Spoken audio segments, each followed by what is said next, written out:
여러분, 우리는 디도서를 보고 있습니다. 그죠? 디도서는 건강한 교회를 세우는 일에 뭐가 중요한가? 좋은 일꾼들이 세워지는 것과 바른 교훈이 가르쳐지는 것이 중요하다.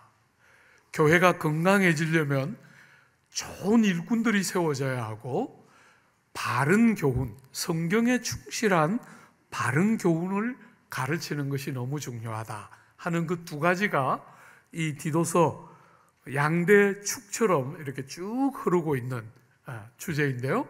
우리는 1장 10절부터 오늘 본문까지 이렇게 바른 교훈이 중요하고 좋은 일꾼이 세워져야 하는 이유가 거짓 선생들이 나와서 잘못된 가르침으로 성도와 교회를 어그러뜨리고 있기 때문에, 성도의 삶을 깨뜨리고 교회를 어그러뜨리고 있기 때문에, 그게 초대교회도 그렇고 지금 조국 땅은 말할 것도 없고 거짓 선생들이 나오고 잘못된 교훈 때문에 교회와 성도의 삶이 어그러지기 때문에 바른 교훈을 바르게 가르치는 게 너무 중요하다. 여러분, 오늘 우리는 이 거짓 선생들의 특징과 바른 교훈의 특징이 어떻게 대조되는가, 세 가지 정도의 기준을 가지고 본문을 가지고 우리가 한번 분별해 보려고 해요. 첫 번째는 기원이 어디에 있는가, 그 모든 가르침과 교훈의 기초와 근원이 어디로부터 오고 있는가 하는 것이 첫 번째라면, 두 번째는 그 교훈이 어디에 초점 맞추어지고 있는 교훈인가, 세 번째는 그 모든 결과로서 열매가 어떻게 맺혀지고 있는가 하는 세 가지 관점에서 바른 교훈과 거짓된 교훈을 본문은 분별할 수 있는 눈을 우리에게 주고 있습니다. 한번 볼까요? 잘못된 교훈의 첫 번째, 기원과 기초가 무엇인가? 여러분 14절에 보면 유대인의 허탄한 이야기와 진리를 배반하는 사람들의 명령을 따르지 않게 하려 함이라. 여러분, 우리가 이 교훈이 바른가 그른가 라는 것을 분별할 때 근원이 어디로부터 왔는가? 여러분, 잘못된 교훈은 근원이 어디로부터 옵니까? 사람으로부터 옵니다. 그죠? 여러분, 바른 교훈은 어디로부터 오죠? 하나님의 계시하신 말씀으로부터 옵니다. 여러분, 우리는 이 기독교, 우리가 믿고 있는 이 기독교는 성경을 정말 훌륭한 윤리와 도덕책이라고 믿지 않습니다. 이 안에는 정말 모든 시대를 관통했던 많은 훌륭한 사람들을 감동시켰던 탁월하고 출중한 윤리가 들어있는 것이 틀림없지만, 우리는 이 성경이 살아계셔서 오늘도 그 백성을 찾아오시고 말씀하시는 하나님의 말씀이라고 믿어요. 우리는 이 성경을 통해서 다른 어떤 것보다 그 안에 탁월한 윤리도 배우고 우리의 내면의 성품도 다루어지는 귀한 은혜를 많이 얻지만, 다른 어떤 것보다도 지금도 살아계시면서 말씀하시는 하나님을 만나고 하나님과 교통하는 것이 이 말씀을 바라보는 우리의 눈이에요. 사랑하는 여러분, 그러므로 우리는 이 교훈이 바른가 그른가 하고 구별할 때, 이게 우리가 살아가는 이 시대에 얼마나 적절한가, 우리가 하고 있는 경험과 얼마나 비슷한가, 이 세상의 시대의 정신과 얼마나 어울리는가, 이런 것에 우리는 근거해서 교훈을 바라보지 않고 하나님께로부터 왔는가, 그 백성을 사랑하시고 지금도 여전히 그 백성들에게 찾아오시고 말씀하시는 하나님께로부터 왔는가, 아니면 사람으로부터 왔는가, 우리는 그것을 아주 중요한 기준으로 분별할 수 있는 첫 번째 근거로 바라보고 있어요. 사랑하는 여러분, 여러분들이 우리 장로교 종교개혁자들, 장로교 종교개혁 선배들이 생명처럼 사랑했던 신앙고백이 웨스트민스터 신앙고백이라는 거 있어요. 여러분, 거기에 보면 사람의 가장 첫째되고 큰 삶의 목적이 무엇인가? 사람이 존재하면서 사람에게 뭐가 제일 중요한 생의 목적인가? 이렇게 질문을 해놓고 대답하기를 뭐라고 대답하느냐 하면 하나님을 영화롭게 하고 영원토록 그분을 즐거워하는 것이다. 이게 우리 신앙, 예수 믿는 우리 사람, 땅에 생명을 가지고 살아가는 모든 사람의 삶의 가장 중요한 목적과 방향은 하나님을 영원토록 즐거워하는 것이다. 사랑하는 여러분, 우리가 그저 하나님을, 어딘가에 계신 하나님을 믿기만 하고 그 하나님이 너무나 힘이 크고 전능하셔서 비율을 잘 맞춰서 뭔가를 원하는 걸 얻어내는 게 기독교 신앙의 핵심이 아니고, 사랑하는 여러분, 영원토록 그 한 분을 사랑하고 즐거워하는 것이야말로 우리 신앙의 제일 중요한 타겟이라는 거예요. 그분은 생각만 해도 너무 좋고 그분을 부르고 찾는 것이 우리의 가장 큰 인생의 낙과 기쁨 중에 하나다 하는 것이 우리 신앙의 너무너무 중요한 표현 중에 하나라는 거예요. 예수께서는 그런 우리의 삶의 모습을 뭐라고 비교하셨냐면, 나를 사랑하는 자가 누구냐 하면 나의 계명을 가지고 지키는 자라야 나를 사랑하는 자다, 이렇게 말씀하셨어요. 여러분, 우리가 누군가를 사랑하면 우리는 그 사람의 말에 귀를 기울여 듣게 돼요. 그죠? 사랑은 하는데 말은 귀 기울여 들을 줄 모르면 그건 거짓말이죠. 사랑하면 귀를 열어서 마음을 기울여서 상대가 하는 말을 듣게 되는 거잖아요.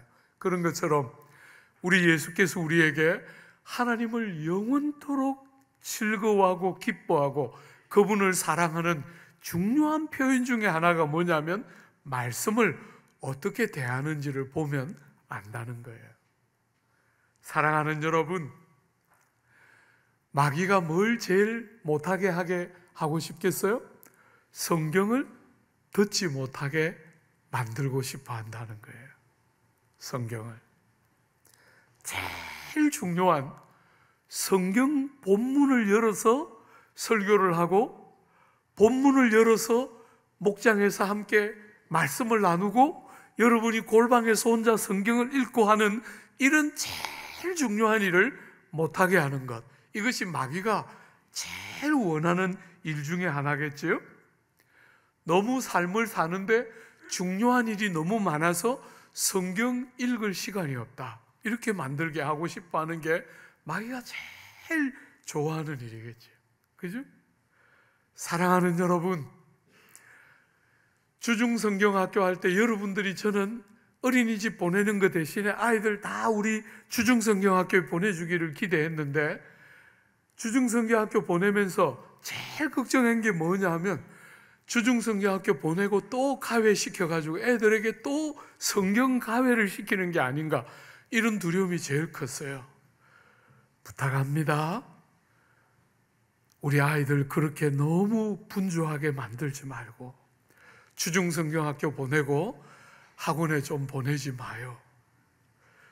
중등학교나 고등학교 가서 필요할 때 영어 가르치고 수학 가르치는 거 누가 반대하겠어요? 그런데 초등학교 때부터 제발 좀 그렇게 하지 말고, 사랑하는 여러분, 성경 한번 가르쳐 봐요. 너무 바빠서 성경 못 읽도록 만들지 말고 다른 거 다 좀 스탑시키고 아이들에게 성경 한번 가르쳐 봐요. 주 안에 사랑하는 여러분, 어떤 경우는 마귀가 또 이렇게 말해요. 성경 알 만큼 아니까, 이제 성경은 궁금한 책이 아니니까, 알 만큼 아니까 성경은 이제 좀 그만 읽고 다른 거 좀, 불경도 좀 읽고 또 다른 종교도 좀 읽어야지.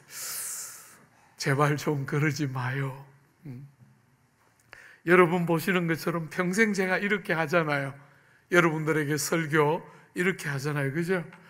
40년, 본문 묵상을 40년 했습니다. 그리고 목회자 초보 시절에는 한 편 설교 준비하는데 20시간 남짓 걸렸어요.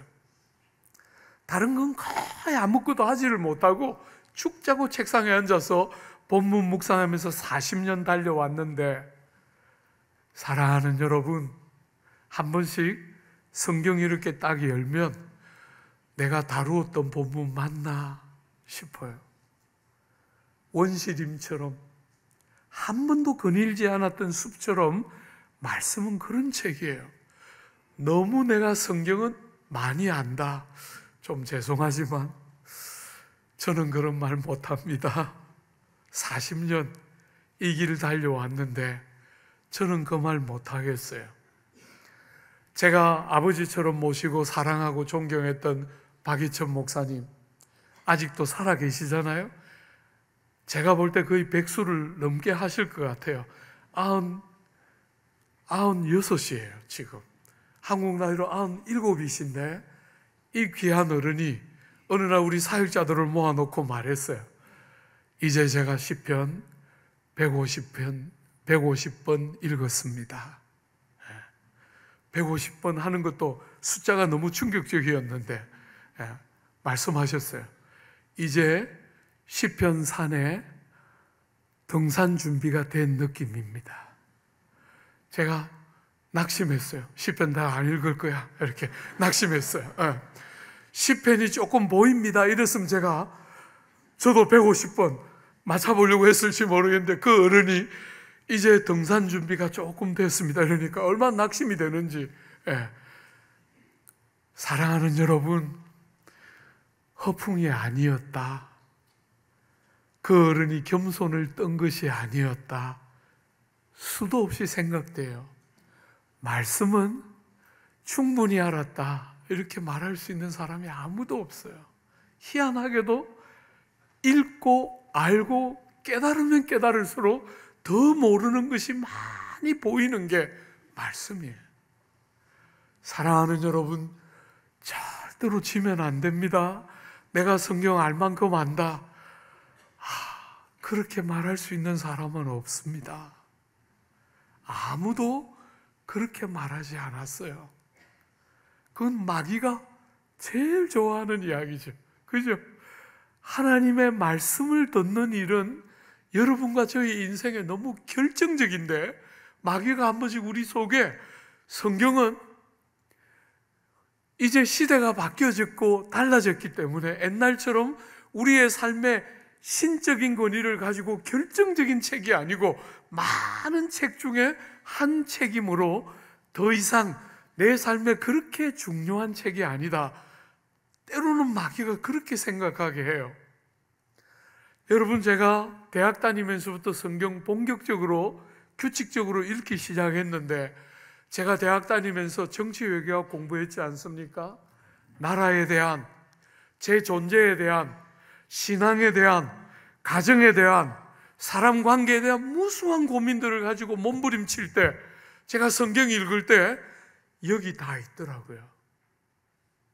제 고민에 대한 무수한 답들이 여기에 다 있었는데, 이상하게 사람들이 성경은 종교적인 경전인 것처럼 생각하면서 내 삶하고는 아무 관계없는 것처럼, 신앙생활에는 도움이 되겠지만 내가 이 세상을 살고 자식을 기르고 일터에서 일을 하는 것하고는 아무 관계없는 그런 게 아닙니다. 여러분, 정말 이 성경이 여러분 인생 전부를 만지는 거예요. 사랑하는 여러분, 성경은 여러분의 필요를 그대로 담고서 여러분과 저를 위해 주신, 하나님이 주신 최고의 선물이 성경이에요.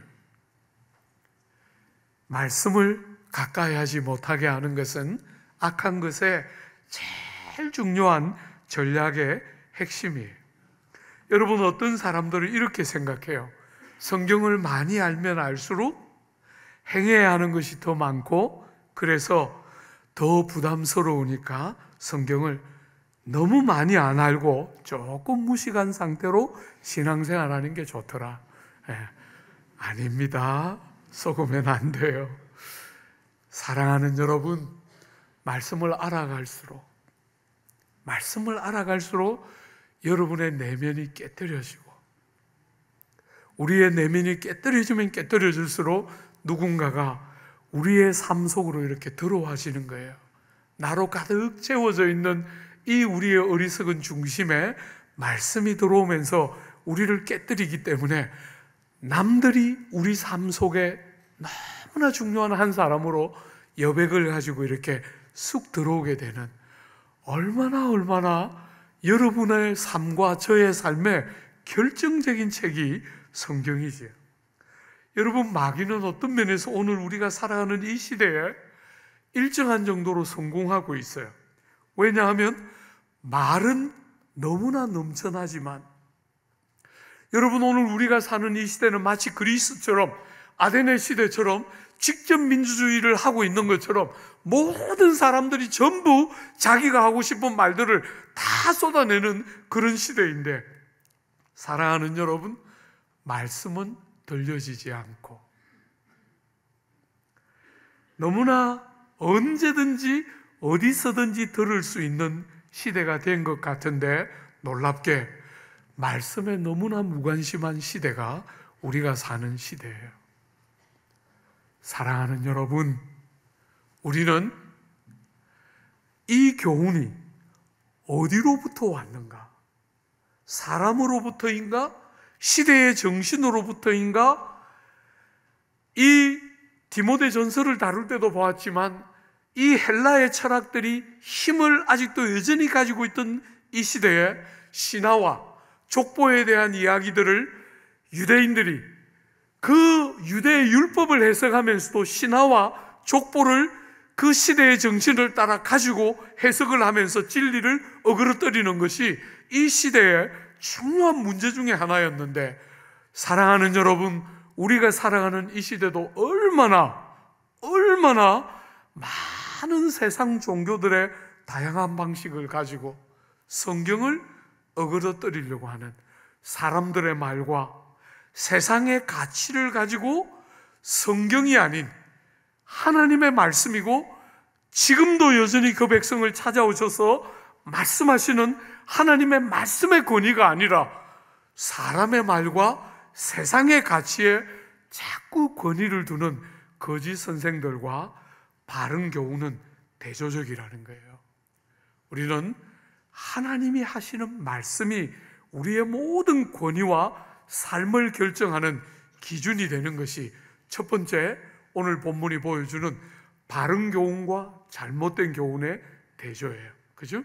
두 번째, 여러분 15절 한번 보십시오. 깨끗한 자들에게는 모든 것이 깨끗하나 더럽고 믿지 아니하는 자에게는 아무것도 깨끗한 것이 없고 오직 그들의 마음과 양심이 더럽다. 여러분, 이 말은 잘못 오해하면 여러분들이 사람, 매사, 모든 것들 마음으로 생각하기 나름이다, 이런 느낌을 주지만 절대로 성경은 그렇게 말하지 않아요. 그죠? 지금 이 본문이 뭘 강조하고 있는 것입니까? 신앙생활이라고 가르치고 강조하는데 정결하게 살아야 하고 거룩하게 살아야 한다고 가르치는데 뭘 가르칩니까, 여러분? 그러기 때문에 뭘 먹으면 되고 뭐 먹어서는 안 되고, 어떤 날은 다른 날보다 더 거룩하고 더 중요하고, 어떤 장소는 더 거룩하고 더 신성한 장소이고, 어떤 장소는 아무렇게나 돼도 되는 그런 장소인 것처럼 거룩이나 정결한 삶을 그런 방식으로 가르치는 것, 그것은 거짓된 교훈에 늘 하는 방식이에요. 여러분, 바른 교훈이 가르치는 방식은 뭡니까? 바른 교훈은 여러분과 제가 이렇게 모여서 예배당에 모여 하나님을 예배하면서 하나님을 경험하고 만나고 나면 또 예배당에 와서 만나는 게 아니라 그 만난 하나님을 모시고 여러분의 가정과 일터에 가서 삶의 자리에서 예배당에서 하나님을 경험하고 하나님을 만났던 그 하나님을 여러분이 가정에서 부모님을 대할 때나 자식을 양육할 때나 일터에서 여러분의 사랑하는 동료들을 만날 때나 여러분에게 맡겨진 일을 할 때 그냥 돈을 벌기 위해서 하는 게 아니라 그 하나님을 섬기고 하나님께 하듯이 여러분이 가는 곳이 어디든지 간에 그곳이 하나님을 섬기는 현장이 되고 바로 그곳이 하나님의 임재가 있는 현장이 되고 바로 그 일이 하나님이 받으시는 신령한 예배 같은 현장이 되게 하는 것, 그게 기독교가 가르치는 경건의 핵심이에요. 그래서 여러분들이 로마서에 보면 로마서 12장에 가면 11장까지 위대한 진리를 쫙 풀어서 설명하고 나서 12장에 그 진리를 적용하는 첫 장에 12장 1절을 딱 열면 그러므로 형제들아 너희 몸을 하나님이 기뻐하시는 거룩한 산 제물로 드리라. 이것이 너희가 드릴 영적 예배니라. 여러분이 하나님을 인격적으로 경험하고 나면 그때부터 예배당에서 하는 일은 진짜 중요하고 거룩한 일이고, 그래서 여러분이 세상 살면서 죄 짓고 나쁜 짓 하고 실패하고 막 했을 때 예배당에 와서 더 열심히 예배당 사람들이 하는 거 열심히 따라하고 섬기고 봉사하고 헌금도 적절히 드리고 하면 죄가 다 용서되는, 그것은 성경이 가르치는 교훈이 아니에요. 그건 세상이 생각하는 종교의 개념이죠. 여러분, 우리는 그런 교훈을 가르치는 그런 신앙생활이 아니에요. 우리는 살아계신 하나님을 만나고 나면 그 살아계신 하나님이 예배당 안에만 계신 것이 아니고 천지와 만물의 주인이신 그 하나님을 사랑하는 교우들과 함께 생명의 말씀을 통하여 경험하고 나면 집에 가서 남편을 대하고 아내를 대하고 자녀를 대하고 부모를 대할 때 주님의 은혜를 아는 심령으로 영혼들을 대하고, 사랑하는 여러분, 사랑하는 자녀와 가족들을 위해서 밥을 짓지만 그게 그냥 밥을 짓는다고 생각하는 게 아니라 죽게 하는 것처럼 하나님을 사랑하고 하나님을 향한 헌신을 담아서 그렇게 귀한 가족들이 먹을 밥을 준비하고 우리의 삶의 자리가 거룩한 자리가 되고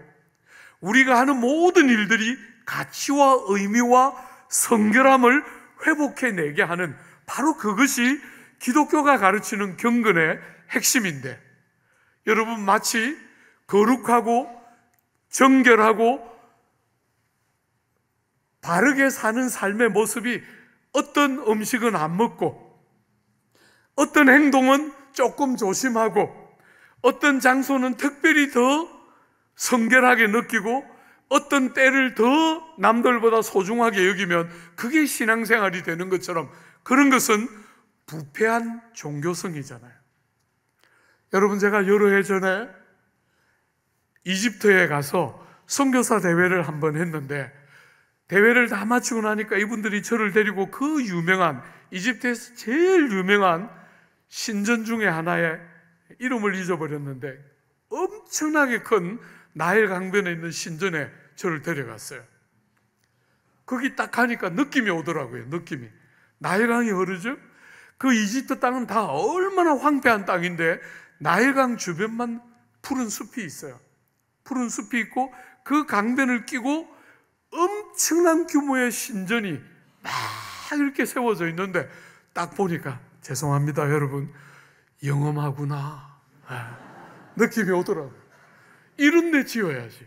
저 느낌이, 뭔가 그 느낌이 벌써 여기서 막 이렇게 하면 뭔가 이렇게 샥 이렇게 올 것 같은. 사랑하는 여러분, 교회는 예배당을 그렇게 짓지 않아요. 그죠? 우린 그렇게 하지 않습니다. 사람이 있는 곳에 영험해 보이고 신통방통해 보이는 어떤 곳에 예배당을 짓는 게 아니에요. 교회는 사람이 있는 곳에. 우리는 예배당을 거룩한 곳이다, 하나님의 임재가 있기 때문에 거룩하지만 예배당만 그렇게 생각하는 게 아닙니다. 여러분과 제가 죄를 짓는 도구로 쓰던 이 몸이 가는 어느 곳이든지 거룩한 곳이 되게 하는 영광이 신약을 사는 성도들의 경건의 핵심 중에 하나인 거예요.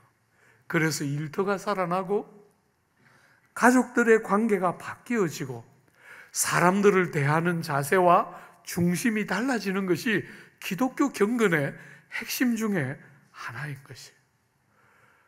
사랑하는 여러분, 우리 예수께서 그렇게 오해하고 어리석은 신앙생활을 하고 있는 유대인들을 붙들고 땅에 계실 때 말씀하신 거잖아요. 너희는 다 내 말을 듣고 깨달으라. 무엇이든지 밖에서 사람에게로 들어가는 것이 능히 사람을 더럽게 하는 것이 아니요 사람 안에서 나오는 것이 사람을 더럽게 하는 것이니라 하시고, 신앙생활을 바깥으로 보이는 이런 것은 하고 저런 것은 안 하고, 이런 장소는 찾아가고 저런 장소는 안 가고, 이렇게 하면 깨끗하고 거룩하고 정결한 삶이 되는 그런 것이라고 자꾸 사람들은 생각한다는 거예요. 그래서 손을 깨끗이 씻고 어떤 음식은 먹고 어떤 음식은 안 먹고 어떤 날은 중요하게 여기고 어떤 날은 아무렇게나 생각하고 살아가는데, 그런 것이 사람을 하게 하는 게 아니고, 내면 어머니 모태로부터 여러분과 저의 인격의 중심이 마음이 죄 중에 태어났기 때문에 삐뚤어져 있고, 우리의 양심이 너무나 깨뜨려져서 연약해져 있어서 너무 쉽게 합리화되고 정당화되는 여러분과 저의 내면의 진정한 변화가 일어나야 그게 기독교 신앙의 생명이라는 거예요. 여러분이 바깥으로 어떤 일들을 하면서 뭔가를 조심하는가 안 하는가 하는 것이 여러분의 죄를 씻어내고 여러분을 깨끗하고 거룩한 사람이 되게 하는 게 아니라, 여러분 속에 예수 피로 씻어지는 정결함이 일어나야 여러분의 속이 달라져서 내면 안에서 참된 변화가 일어나야 그때부터 여러분이 하는 행실에 이르기까지 변화와 참됨이 있는 것이 그게 기독교지. 세상 종교처럼 그런 영험한 장소에 가면 뭐가 내려서 여러분도 그런 존재가 되는 그런 것이 기독교의 가르침이 아니라는 거예요. 사랑하는 여러분, 주 안에 사랑하는 여러분, 내면의 변화가 없이 여러분의 마음과 양심의 새롭게 됨이 없이 교회 생활을 수십 년 했다, 죄송하지만 아무것도 담보하는 것이 없습니다. 그래서 좋은 교회를 골라서 다녔습니다. 죄송하지만 여러분 내면이 변화가 있다면 그건 정말 좋은 교회를 다니는 게 의미가 있겠지만, 내면이 아무 달라짐이 없다면 여러분이 좋은 교회를 다니는 것이 아무 의미 없다는 것을 분명히 알아야 해요. 사랑하는 여러분, 기독교는 부패한 종교성을 만족시키는 신앙이 아닙니다. 여러분의 내면에서부터 진정한 변화가 일어나고, 그 변화가 바깥의 행실과 생각과 표정과 여러분의 삶 전부를 참되게 변화시키는 바른 진리, 그게 기독교인데, 강조는 대단히 종교적인 것 같은, 금욕적인 것 같은 강조를 하는 것 같은데 참된 변화는 일어나지 않는, 내면이 바뀌지 않는다면 그것은 기독교가 아닌 것이지요. 두 번째입니다. 그죠? 세 번째, 마지막 세 번째 기준은 16절입니다. 여러분 같이 한번 읽어볼까요? 그들이 하나님을 시인하나 행위로는 부인하니 가정한 자요 복종하지 아니하는 자요 모든 선한 일을 버리는 자니라. 여러분, 열매가 무엇인가 하는 것이 너무너무 중요하다는 거예요. 입술로 말하는 것은 어떤 면에서 참된 거듭남이 없는 사람도 나는 믿습니다 이렇게 말할 수 있다는 거예요. 근데 여러분, 정말 거듭나서 생명이 있는 표시는 열매로 알 수 있다는 거예요. 우리 예수께서 산상설교를 다 하시고 나서 그 산상설교를 마무리할 때쯤 이렇게 말씀하셨죠? 거짓 선지자들을 삼가라. 여러분, 거짓 선생들을 조심하라는 거예요. 왜 조심해야 됩니까? 양의 옷을 입고 오고 있기 때문에 분별하기가 쉽지가 않다는 거예요. 바깥에 입고 있는 옷은 양의 옷이기 때문에 이게 양인지 일인지 분별이 쉽지가 않은 어려움이 있다는 것입니다. 그러면서 주님 뭐라 그러셨어요? 속에는 노략질하는 일이라. 그들의 열매로 그들을 알아야 한다. 여러분, 이게 거짓 선생인지 참 선생인지, 이게 바른 교훈인지 이게 거짓 교훈인지를 뭘로 알 수 있다고요? 입고 있는 옷을 가지고는 모른다는 거예요.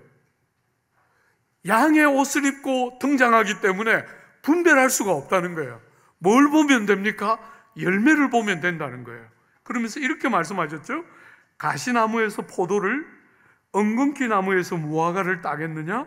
이와 같이 좋은 나무마다 아름다운 열매를 맺고 못된 나무가 나쁜 열매를 맺나니 좋은 나무가 나쁜 열매를 맺을 수 없고 못된 나무가 아름다운 열매를 맺을 수 없느니라.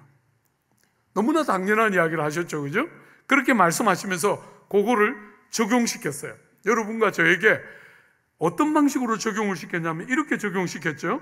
나더러 주여 주여 하는 자마다 다 천국에 들어갈 것이 아니요 다만 하늘에 계신 내 아버지 뜻대로 행하는 자라야 들어가리라. 주여 주여 하는 것은 누구나 할 수 있다는 거예요. 안 믿는 사람도 그런 식으로 어리석게 참 신앙이 아닌데도 그렇게 할 수 있더라는 거예요. 그런데 사랑하는 여러분, 정말 행실이라는 열매는 거듭나서 생명이 있는 사람이 아니면 안 나온다는 거예요. 주 안에 사랑하는 여러분, 고백은 있는데 삶이 없다 이렇게 말할 때 우리가 앞에서도 여러 번 보았지만 완전해야 된다 하는 말은 아니겠지요. 여러분이나 저나 우리는 얼마나 많은 한계와 약함을 갖고 있어요. 우리는 불완전한 자입니다. 그죠? 여러분이 실패가 없고 완전해야 한다는 말은 절대로 아니에요. 그러나 여러분 속에 참된 변화가 있으면, 새로운 생명이 있으면 반드시 그 생명에 준하는 열매가 있게 마련이라는 거예요. 모든 세상에 있는 만물의 이치처럼 여러분 속에 정말 주님 안에서 내면의 진정한 변화가 일어나고 여러분 양심이 새로워지는 게 뭔지를 알고 나면 사랑하는 여러분과 저에게는 반드시 합당한 열매가 있게 된다는 거예요. 입술로는 믿는다고 말하고 성경을 가르친다고 말하고 목사라고 심지어 주장하지만 그들이 전혀 열매를 가지고 입증하지 못할 때 그들의 실체를 성경은 오늘 뭐라고 말합니까? 16절을 한 번만 더 보세요. 첫 번째, 하나님을 시인하나 행위로는 부정하는 그런 사람들을 뭐라고 부르냐면 첫 번째, 가증한 자요. 하나님 눈앞에 전혀 거룩하거나 하나님의 백성다움이 하나도 없는 가증한, 눈을 뜨고 보고 싶어 하지 않는 가증한 자라는 거예요. 그죠? 주 안에 사랑하는 여러분, 열매가 없이 입술에 말만 있는 것은 기독교적인 바른 신앙이 아니에요. 반드시 생명에 준하는 열매가 있게 마련인데 그런 것이 없이 믿는다고 말만 하는 사람은 가증하다는 거예요. 하나님 앞에 전혀 받은 바 되지 않는 가증한 자일 뿐이라는 거예요. 두 번째, 여러분, 두 번째로 복종하지 아니하는 자다 이렇게 불렀어요. 여러분, 우리가 10절부터 16절 오늘 본문까지가 거짓 선생들의 특징들을 쫙 묘사하는 본문이었는데, 제일 10장 제일 앞이, 10절 제일 앞이 뭐였어요? 거짓 선생을 가르치는 첫 번째 표현이 불순종하고 하고 시작했는데, 16절 제일 마지막 끝에서 두 번째가 뭡니까? 복종하지 아니하는 자요. 거짓 교훈의 제일 중요한 특징은 불순종함이라는 거예요. 반대로 바른 교훈의 제일 중요한 특징은 뭐겠어요? 그러면 순종이겠죠. 그죠? 말씀을 들어서 삶을 바꾸는, 하나님의 말씀 때문에 하지 않을 일을 하고 할 일을 하지 않는, 말씀을 듣고 자기를 바꾸고 자기의 삶을 깨뜨리는 게 뭔지를 아는 사람, 바로 그것이 바른 신앙의 열매인 것이지, 믿는다고 말은 하는데 말씀에 근거해서 삶을 바꾸어 본 적이 없다. 내가 예수를 믿지 않았으면 안 할 일을 예수 믿는 것 때문에, 말씀을 알기 때문에 복종하고 순종하는 게 뭔지를 모르면 그거는 입술로는 말을 하지만 불순종하는 자와 똑같은 것이지. 사랑하는 여러분, 기독교 신앙은 여러분의 생과 사를 좌우하는 결정적인 신앙이에요. 그냥 믿는다고 말하면 되는 것이 아닙니다. 정말 제대로 믿고 있는지 열매로 자기를 검증하면서 신앙생활을 해야 건강하게 신앙생활을 하는 거예요. 그죠? 불순종하는 자다. 세 번째, 뭐라고 표현했습니까? 선한 일을 버리는 자다. 여러분, 에베소서 2장에 보면 복음을 이야기하고 나서 이렇게 말하죠. 너희가 그 은혜를 인하여 믿음으로 말미암아 구원을 받았으니 이것은 너희에게서 난 것이 아니요 하나님의 선물이라. 행위에서 난 것이 아니니 이는 누구든지 자랑하지 못하게 하려 함이라. 여러분, 은혜로 구원받아서 아무것도 자랑할 것이 없는 우리의 기여가 아닌 하나님의 선물로 받은 이 귀한 구원을 우리에게 주신 목적이 뭡니까? 그렇게 한 이유는 우리는 그가 만드신 바라 그리스도 예수 안에서 선한 일을 위하여 지음을 받은 자니 이 일은 하나님이 전에 예비하사 우리로 그 가운데서 행하게 하려 하심이라. 여러분과 저를 주님이 그리스도 안에서 거듭나게 하신 제일 중요한 이유, 우리에게 새 마음을 주시고 새 양심을 주시고 우리 이 재중에 태어난 우리의 중심에 새로운 생명을 주신 제일 중요한 이유는 선한 일을 열심히 하는 하나님의 백성 되게 하기 위한 것인데, 입술로는 믿는다고 고백하면서 열매가 없는 사람들은 스스로 선한 일을 좋아하지 않는 자, 선한 일을 버리고 있는 자라는 증거를 보일 뿐이라는 거예요. 여러분, 우리가 디모데후서를 다룰 때 하나님이 왜 우리에게 생명의 말씀을 주셨는가? 말씀은 교훈과 책망과 바르게 함과 의로 교육하는 네 가지 영역에서 우리에게 큰 유익을 끼쳐서 우리를 하나님의 사람으로 온전하게 하고 모든 선한 일을 행할 능력을 갖추게 하려 함이라. 그게 말씀을 선물로 주신 주님의 목적 중에 하나였다는 거예요. 우리로 하여금 모든 선한 일을 능히 감당할 수 있는 능력을 갖추게 하는 것이 성경을 주신 목적 중에 하나였다는 거예요. 사랑하는 여러분, 여러분과 제가 다 잘 알고 있는 것처럼 우리가 몸담아 사는 이 조국 땅의 조국 교회를 향한 안 믿는 사람들의 비판의 핵심은 우리의 신앙 고백과 우리의 행실이 너무 다르다는 거. 그죠? 그 일에 설교를 하는 저나 여러분 중에 어떤 사람이든지 누가 자유로울 수 있겠어요? 우리는 다 하나같이 연약함을 갖고 한계를 우리 안에서 많이 보고 있어요. 그렇기 때문에 어쩔 수 없다, 절대로 그렇게 말하지 말고 막연한 의무감을 가지고 뭔지 모르게 막연한 의무감을 스스로 만족시키고 마는 그런 신앙생활 말고, 여러분의 연약해질 대로 연약해지는 양심을 달래는 수준의 신앙생활 말고, 사랑하는 여러분, 삶을 통해서 사랑과 헌신이 묻어나는, 우리가 정말 하나님을 사랑하고 보니까 옆에 붙여주신 이 소중한 사람들을 정말 사랑하고 헌신하는 마음이 묻어있는 선한 일, 그게 주님이 우리에게 기대하는 핵심 아니겠어요?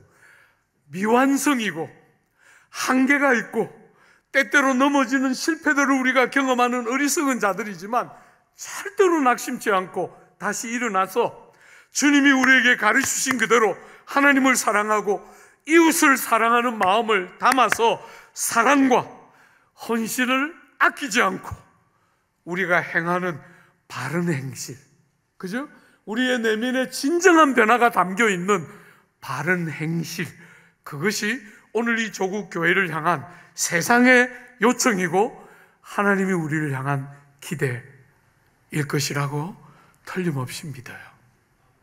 사랑하는 여러분, 한 사람도 대충 믿지 않고 적당히 믿지 않고 그냥 여러분의 양심이나 만족시키고 원하는 죄 아무렇게나 지어도 괜찮은 것처럼 그런 신앙생활 하지 말고, 우리 주님이 우리를 정말 데려가고 싶어하는, 지금도 살아계셔서 우리를 만나고 싶어 하시고 찾아오시는 그 하나님을 알고, 그 하나님이 중심의 변화가 만들어내는 많은 선한 일에 열심하는 하나님의 사람들, 사랑하고 헌신하는 게 뭔지를 아는 그런 귀한 백성들 다 되어주시기를 기대하고 축복합니다.